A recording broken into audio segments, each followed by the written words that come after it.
안녕하세요. 한국은 강하다. 한강입니다. 안녕하세요, 여러분. 오늘은 한국 방위산업의 놀라운 성장에 대해 말씀드리고자 합니다. 여러분도 아시다시피 우리나라는 정말 놀랍죠? K-팝부터 K-드라마, K-뷰티까지. 이제는 K-방위의 시대입니다. 상상해보세요. 대규모 국제 방산 박람회를 걷고 있는데 어디를 둘러봐도 거대한 무기와 차량이 전시되어 있습니다. 자동차 전시회와 비슷하지만 반짝이는 스포츠카 대신 탱크, 전투기, 미사일이 전시되어 있습니다. 꽤 멋지지 않나요? 둘러보면서 흥미로운 것을 발견하기 시작합니다. 가장 진보되고 인상적인 무기들 중 상당수가 메이드 인 코리아 라벨을 달고 있다는 사실입니다. 맞습니다. 한국은 빠르게 세계 방위 산업의 주요 플레이어가 되고 있습니다. 한국 기업들은 탱크와 대포부터 전투기, 미사일 방어 시스템에 이르기까지 모든 종류의 최첨단 군사 기술을 만들고 있습니다. 그리고 이것도 주목하세요. 다른 나라에서도 한국산 무기를 구매하기 위해 줄을 서고 있습니다. 그들은 한국의 무기가 매우 고품질일 뿐만 아니라 미국이나 러시아 같은 전통적인 강대국들이 제공하는 것 비교했을 때 매우 저렴하다는 것을 깨닫고 있습니다. 그렇다면 어떻게 한국이 방산 분야에서 이렇게 주목받게 되었을까요? 물론 하루아침에 이루어진 일은 아닙니다. 한국은 수십 년 동안 방위 산업에 막대한 자금과 노력을 투자해 왔습니다. 이 모든 것은 1970년대 박정희 대통령이 방위 산업 발전을 최우선 과제로 삼으면서 시작되었습니다.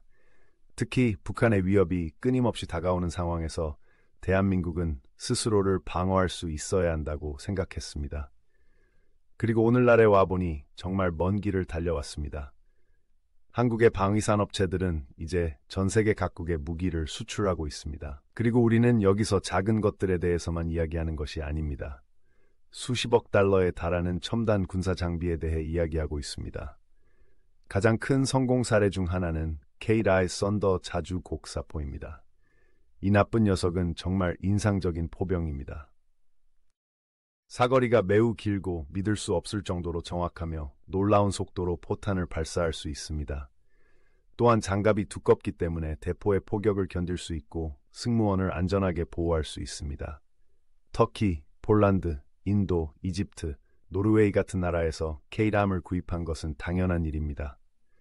그리고 이것은 빙산의 일각에 불과합니다. 세계에서 가장 진보된 주력 전차 중 하나로 널리 알려진 K2 블랙팬서 전차도 있습니다. 자동 장전 대포, 첨단 광학 및 표적 시스템, 그리고 매우 무거운 장갑을 갖추고 있습니다. 그리고 인도네시아, 이라크, 태국, 필리핀 등의 국가에 수출된 KIT-50 골든 이글 훈련기도 있습니다. 하지만 정말 놀라운 것이 뭔지 아세요? 한국은 단순히 다른 나라에 무기를 판매하는 데 그치지 않습니다. 실제로 몇몇 국가와 함께 새로운 무기를 개발하기 위해 협력하고 있습니다. KF-21 보라매 전투기를 예로 들어보겠습니다. 이 전투기는 세계 최고와 어깨를 나란히 할 수 있는 차세대 전투기를 만들기 위한 한국과 인도네시아의 공동 프로젝트입니다. 이는 한국이 방위산업의 강자들을 따라잡는 것이 아니라 동등한 파트너로서 함께 협력하고 있다는 것을 보여주는 완벽한 예입니다. 이제 여러분 중 일부는 어떻게 생각할지 압니다. 무기를 만드는 것을 너무 자랑스러워하는 것은 좀 이상하지 않나요? 결국 무기는 사람을 해치도록 설계된 것이니까요. 그렇죠? 네, 저도 이해합니다. 전쟁과 폭력은 결코 축하할 일이 아닙니다. 하지만 중요한 것은 강력한 방위 산업을 갖는다는 것은 전쟁을 시작하거나 싸움을 선택하는 것이 아닙니다. 그것은 우리를 해치려는 사람들로부터 우리 자신과 동맹국을 보호할 수 있는 능력에 관한 것입니다. 이렇게 생각해 보세요. 작은 나라의 크고 공격적인 이웃 국가가 침략하겠다고 계속 위협하고 있다고 상상해 보세요. 자신을 방어할 수 있는 첨단 무기가 있다면 훨씬 더 안전하다고 느끼지 않을까요? 전 세계 많은 국가들이 이러한 상황에 처해 있고 그렇기 때문에 한국과 같은 국가의 국방력 강화를 위한 도움을 요청하는 것입니다. 또한 방위산업은 단순히 무기를 만드는 것만이 아니라는 점을 잊지 말아야 합니다. 방위산업은 기술 혁신과 경제 성장의 원동력이기도 합니다. 똑똑한 엔지니어와 과학자들이 최신의 최첨단 군사 기술을 설계하기 위해 노력하고 있죠. 이들의 혁신은 종종 민간 분야에도 적용되기도 합니다. GPS, 인터넷, 심지어 전자레인지와 같은 것들은 모두 군사용 프로젝트에서 시작되어 우리 일상생활로 들어왔습니다. 그리고 그 모든 방위 계약과 수출은요, 수많은 일자리를 창출하고 수십억 달러를 경제에 투입합니다. 이상하게 들릴지 모르지만 한국의 방위 산업은 우리가 자랑스러워할 만한 산업입니다. 이는 우리나라의 독창성, 노력, 그리고 최고가 되겠다는 결의를 보여주는 증거입니다. 그리고 누가 알겠습니까? 언젠가 여러분 모두가 어른이 되면 여러분 중 일부는 방위산업 분야에서 직접 일하면서 판도를 바꿀 차세대 군사기술을 개발하게 될지도 모릅니다. 정말 멋지지 않을까요? 사우디아라비아를 떠올리면 가장 먼저 떠오르는 것이 무엇인가요? 광활한 사막이나 막대한 석유 매장량 또는 멋져 보이는 아랍 전통 머리 장식이 떠오를 수도 있습니다. 하지만 사우디아라비아가 특히 비즈니스와 국방 분야에서 한국의 매우 중요한 파트너가 되고 있다는 사실을 알고 계셨나요? 한 가지 예를 들어보겠습니다.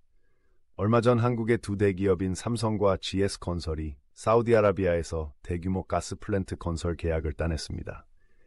대규모라는 말은 진심입니다. 이 계약의 가치는 약 10조 원에 달합니다. 미화로 환산하면 약 80억 달러입니다. 한국이 참여한 해외 건설 프로젝트 중 아랍에미리트 바라카 원전과 이라크 비스마야 신도시에 이어 세 번째로 큰 규모입니다. 그래 사우디에 대형 가스 플랜트를 짓는다고 하는데요. 그게 무슨 큰일인가요? 잘 들어보세요. 이 프로젝트는 단순히 돈을 벌거나 인프라를 구축하는 것이 아닙니다. 양국 간의 유대를 강화하는 것입니다. 한국은 신뢰할 수 있고 유능한 파트너이며 큰 도전에 나서서 성공할 준비가 되어 있다는 것을 전 세계에 보여주는 것입니다. 그리고 그것은 단지 건설에만 국한된 것이 아닙니다. 지난번에 한국의 뛰어난 방위산업에 대해 이야기했던 것을 기억하시나요? 그거 아세요? 사우디아라비아도 그 분야에서 우리가 제공하는 것에 정말 관심이 많습니다.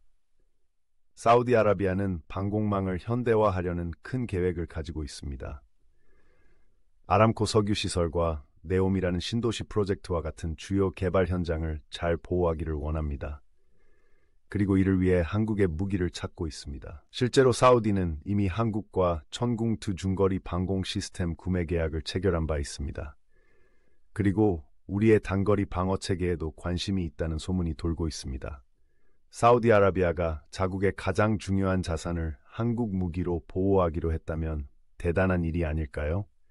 우리 방위산업에 대한 신뢰의 표가 될 것이 분명합니다. 하지만 잠깐만요. 더 있습니다. 얼마 전 사우디아라비아의 고위급 대표단이 한국을 방문했습니다. 이 대표단은 다름 아닌 탈랄 압둘라 알 오타이비 국방부 차관이 이끌었습니다. 그는 사우디의 거물급 인사로 모하메드 빈 살만 왕세자의 최측근입니다. 사우디 대표단은 방문 기간 동안 주요 무기 생산 시설을 둘러보았습니다. 그들은 우리 엔지니어와 기술자들이 하는 놀라운 일을 직접 볼 수 있었습니다. 그리고 그들은 감명을 받았습니다. 이제 전 세계 방산업계가 사우디아라비아의 다음 행보를 지켜보고 있습니다.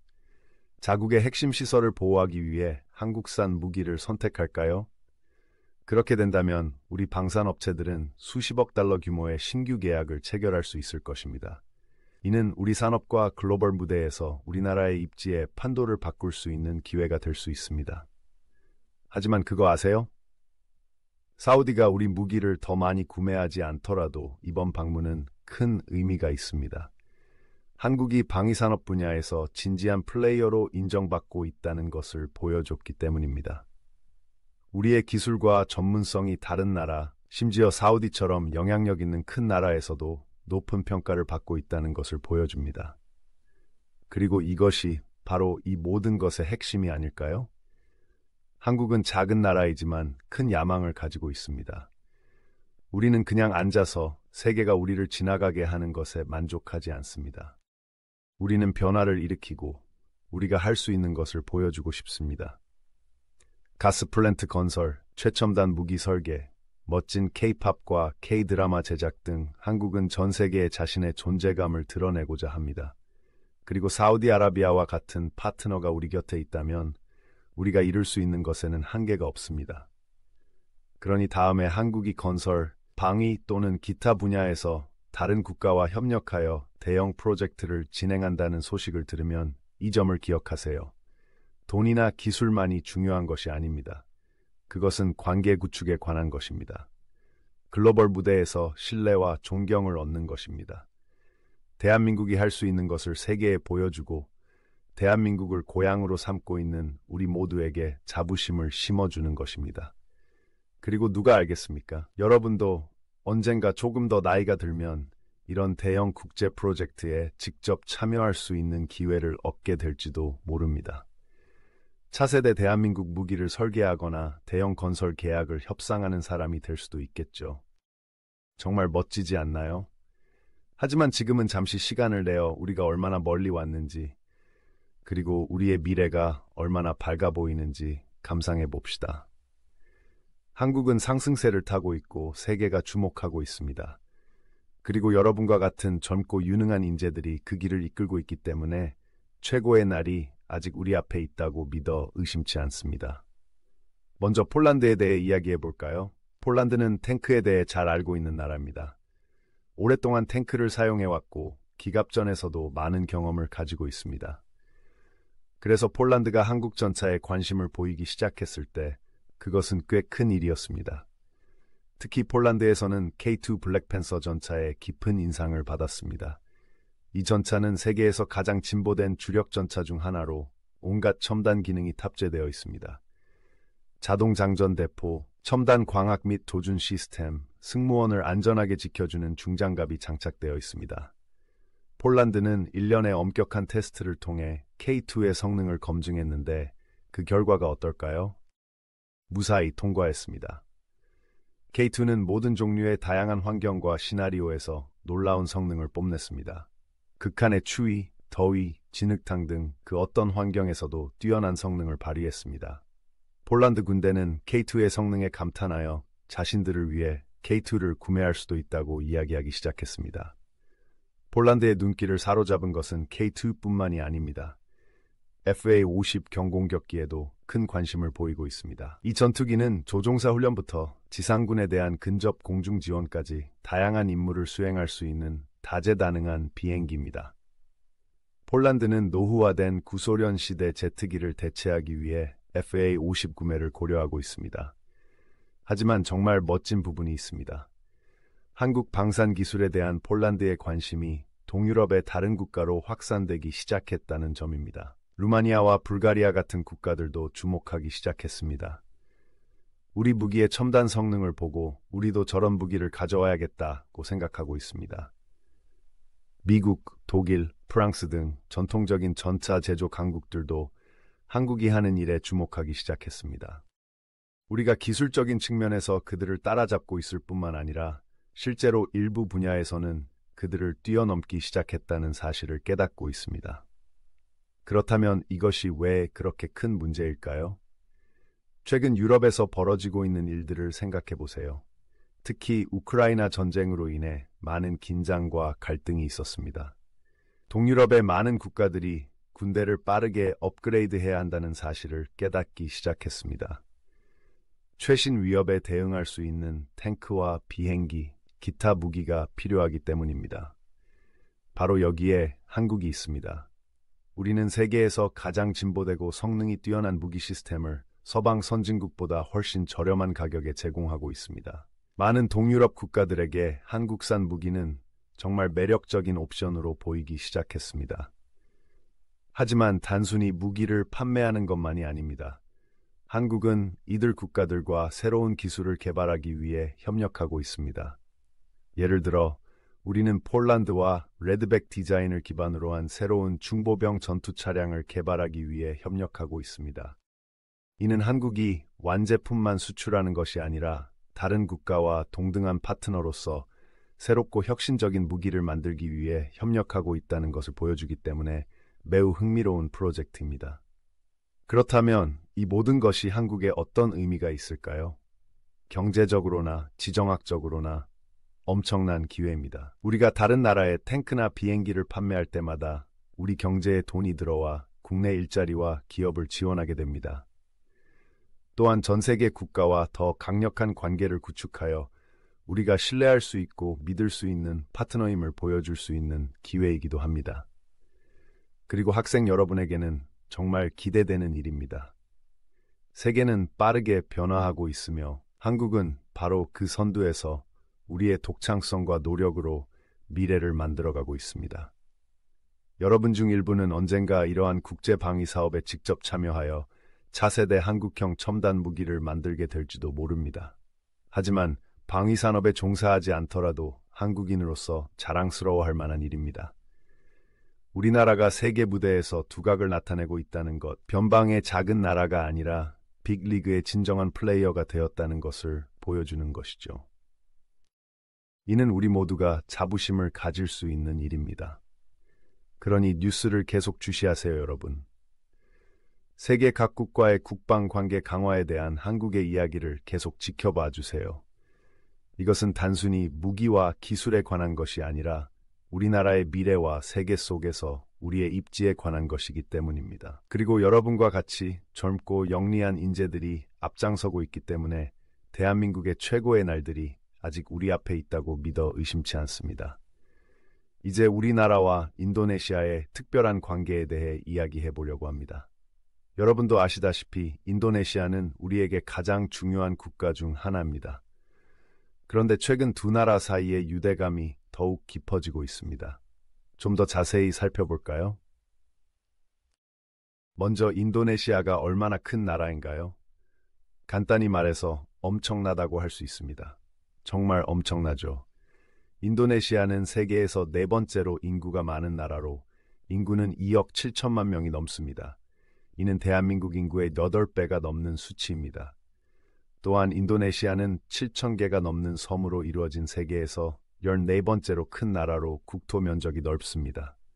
상상이 되시나요? 하지만 인도네시아가 중요한 이유는 크기뿐만이 아닙니다. 천연 자원도 엄청나게 풍부합니다. 인도네시아는 세계 최대의 팜유 생산국이자 두 번째로 큰 석탄 생산국이며 니켈, 구리, 금과 같은 광물의 주요 공급국입니다. 그리고 생물 다양성 측면에서 인도네시아의 놀라운 동식물을 따라갈 수 있는 나라는 거의 없습니다. 이 모든 것을 고려할 때 한국이 인도네시아와의 관계를 매우 중요하게 생각하는 것은 당연한 일입니다. 그리고 올해 그 관계가 중요한 이정표를 맞이했습니다. 2023년 한국과 인도네시아는 수교 50주년을 맞이했습니다. 우정과 협력의 반세기가 되는 셈입니다. 이를 기념하기 위해 양국의 지도자들이 한자리에 모여 파트너십을 더욱 공고히 하기 위한 방안을 논의했습니다. 무역과 투자부터 문화와 교육에 이르기까지 한국과 인도네시아가 더욱 긴밀하게 협력할 수 있는 모든 분야에 대해 논의했습니다. 가장 큰 관심 분야 중 하나는 경제협력이었습니다. 한국 기업들은 최근 몇 년 동안 인도네시아에 많은 투자를 해왔으며 특히 제조업, 인프라, 기술 등의 산업에 집중적으로 투자하고 있습니다. 예를 들어 삼성은 인도네시아에 스마트폰과 기타 전자제품을 생산하는 대규모 공장을 보유하고 있습니다. 그리고 작년에 현대자동차는 연간 25만 대 이상의 자동차 생산을 목표로 인도네시아에 새로운 자동차 공장을 건설할 계획을 발표했습니다. 하지만 인도네시아에 투자하는 것은 대기업뿐만이 아닙니다. 한국은 인도네시아의 인적 자원 개발에도 긴밀히 협력하고 있습니다. 이는 인도네시아 사람들이 현대 경제에서 성공하는 데 필요한 기술을 습득할 수 있도록 훈련과 교육을 제공하는 것을 의미합니다.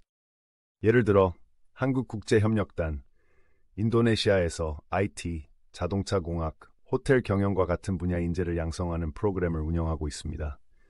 그리고 양국의 문화적 유대도 빼놓을 수 없습니다. 전 세계 다른 지역과 마찬가지로 인도네시아에서도 K-팝과 K-드라마는 큰 인기를 끌고 있습니다.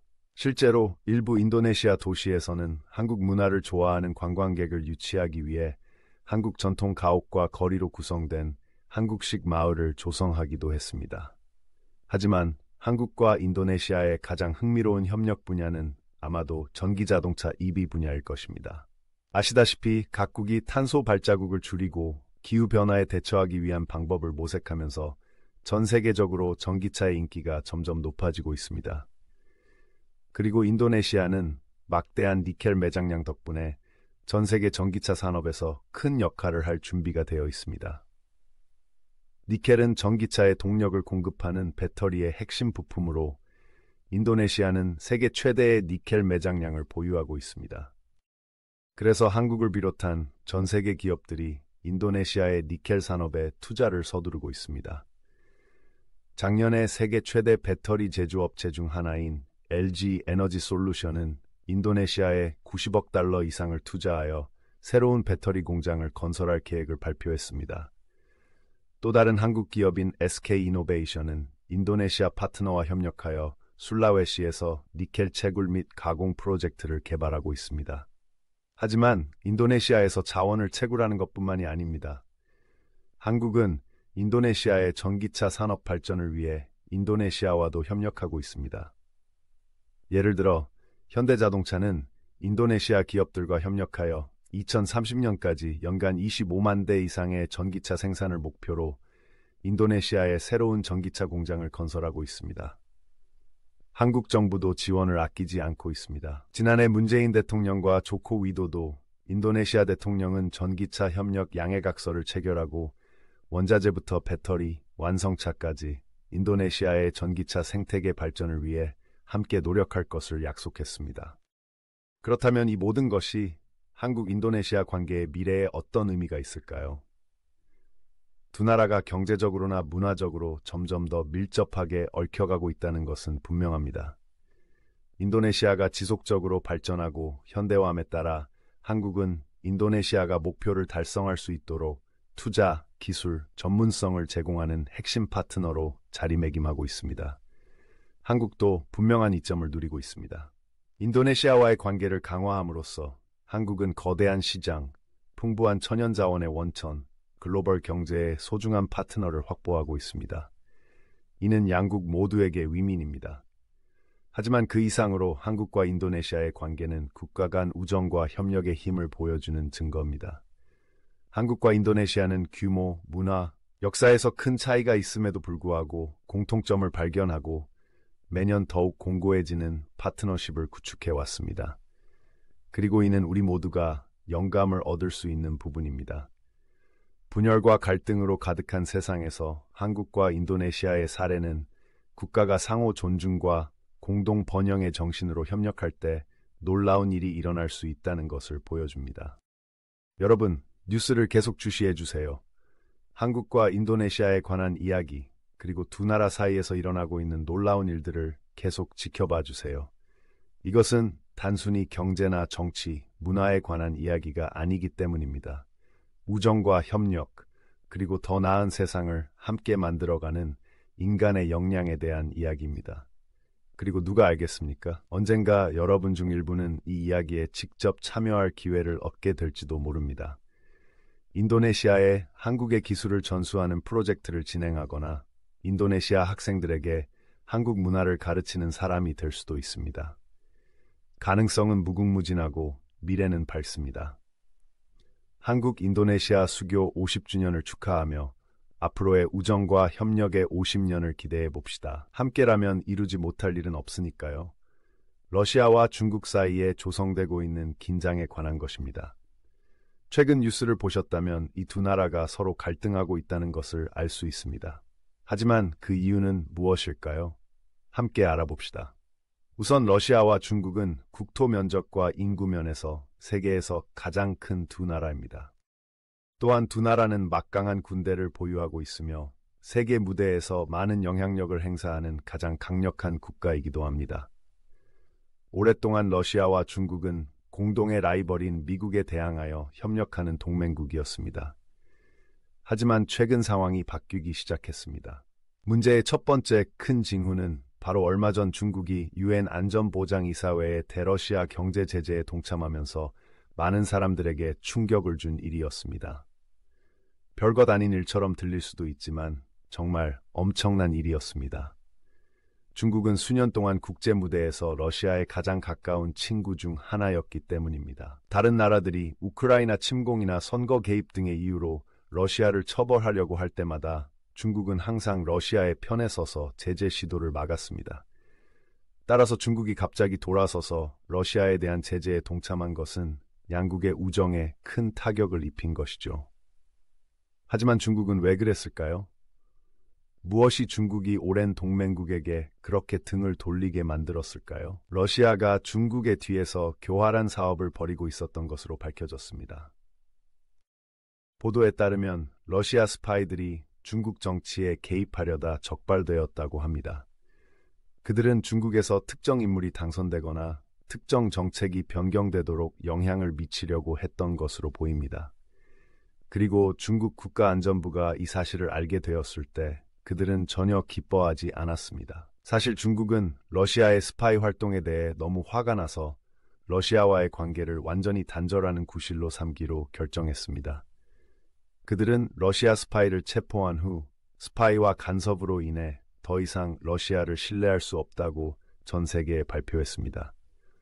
앞서 말했듯이 러시아와 중국은 오랫동안 긴밀한 동맹 관계였기 때문에 이것은 정말 큰 문제였습니다. 무역 거래부터 군사 훈련에 이르기까지 모든 종류의 일에서 협력해왔기 때문입니다.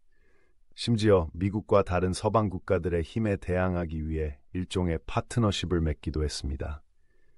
하지만 중국이 제재에 동참하고 러시아를 스파이 혐의로 비난하면서 이 모든 협력은 갑자기 물거품이 되었습니다. 러시아는 배신감과 분노를 느꼈고 친구라고 믿었던 나라가 어떻게 저렇게 배신할 수 있는지 의아해했습니다. 스파이 혐의만이 문제를 일으킨 것은 아니었습니다. 러시아와 우크라이나 간에 계속되는 분쟁과 같은 다른 문제도 있었습니다. 러시아는 얼마 전에 우크라이나를 침공했고 크림반도 일부까지 점령했었죠. 전 세계 대부분이 이를 불법적인 행동으로 간주하고 러시아를 비난했습니다. 하지만 중국은 이 모든 일에 대해 다소 조용했습니다. 러시아를 비판하거나 우크라이나를 지지하지도 않았고요. 그저 이 사태에서 발을 빼고 있었죠. 하지만 이제 러시아와 중국 사이의 긴장이 고조되면서 우크라이나는 또 다른 분쟁 지역으로 보이기 시작했습니다. 일부 사람들은 중국이 우크라이나에서 러시아의 행동을 문제 삼기 시작했을 수 있으며 특히 세계 무대에서 자국의 이미지를 개선하기 위해 노력하고 있다고 생각합니다. 결국 이웃 국가를 침략하는 국가와 친구가 되면 책임감 있는 글로벌 강대국처럼 보이기 어렵습니다. 스파이 혐의와 우크라이나 문제로 인해 러시아와 중국의 관계는 급속도로 나빠지기 시작했습니다. 그 결과 양국이 팽팽하게 대치하고 있는 지금에 이르렀습니다. 최근 러시아와 중국은 병력과 무기를 공동 국경으로 이동하기 시작했습니다. 국경은 수천 마일에 이르는 매우 긴 곳이며 산과 숲으로 둘러싸인 외딴 지역입니다. 하지만 지금 그 국경 지역은 양측이 전투를 준비하면서 군인과 탱크, 비행기로 가득 차 있습니다.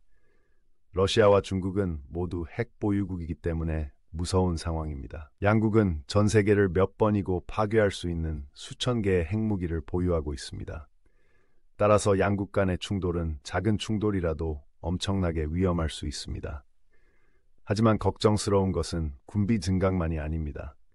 양측의 거친 언사도 계속되고 있습니다. 러시아 지도자들은 중국이 자국을 배신하고 자국의 이익을 훼손하려 한다고 비난했습니다. 중국 지도자들은 러시아가 세계 안보에 위협이 되는 깡패라고 반격했습니다. 그리고 양측은 군사훈련과 테스트를 진행하며 최신 무기와 장비를 과시하고 있습니다. 얼마 전 러시아는 엄청나게 빠르게 비행할 수 있고 격추가 거의 불가능한 새로운 극초음속 미사일을 시험했습니다. 한편 중국은 대만 침공에 대비한 듯 해군을 증강하고 상륙작전을 연습하고 있습니다. 긴박하고 위험한 시기인 만큼 전 세계가 앞으로 어떤 일이 벌어질지 예의주시하고 있습니다. 러시아와 중국은 사태를 진정시키고 관계를 회복할 수 있는 방법을 찾을 수 있을까요? 아니면 갈등이 계속 고조되어 잠재적으로 파괴적인 전쟁으로 이어질까요? 물론 중학생인 여러분이 이 상황에 대해 직접적으로 할 수 있는 일은 많지 않습니다. 하지만 세계에서 일어나는 일, 특히 러시아와 중국 같은 강대국과 관련된 일에는 주의를 기울이는 것이 중요합니다. 사실 이런 국가 간에 일어나는 일은 분쟁 지역에서 멀리 떨어져 있더라도 우리 모두에게 큰 영향을 미칠 수 있기 때문입니다. 러시아와 중국 간의 전쟁은 전 세계에 치명적인 영향을 미치고 무역을 방해하고 전 지역을 불안정하게 만들며 심지어 핵무기 사용으로 이어질 수도 있습니다. 따라서 이 이야기가 전개되는 과정을 지켜보면서 여러분이 듣고 있는 내용에 대해 비판적으로 생각해 보세요. 어느 한쪽의 주장만 받아들이지 말고 다양한 각도에서 상황을 바라보도록 노력하세요. 그리고 가장 중요한 것은 평화를 바라는 것입니다. 결국 우리 모두에게 무엇보다도 필요한 것은 평화니까요. 모두 경청해 주셔서 감사합니다. 무거운 주제라는 것을 알지만 중요한 주제입니다. 정보를 얻고 호기심을 갖고 항상 이해하려고 노력하세요. 그것이 우리가 한 걸음씩 더 나은 세상을 만드는 방법이기 때문입니다. 안녕히 계세요, 여러분. 다음에도 좋은 내용으로 찾아뵙겠습니다.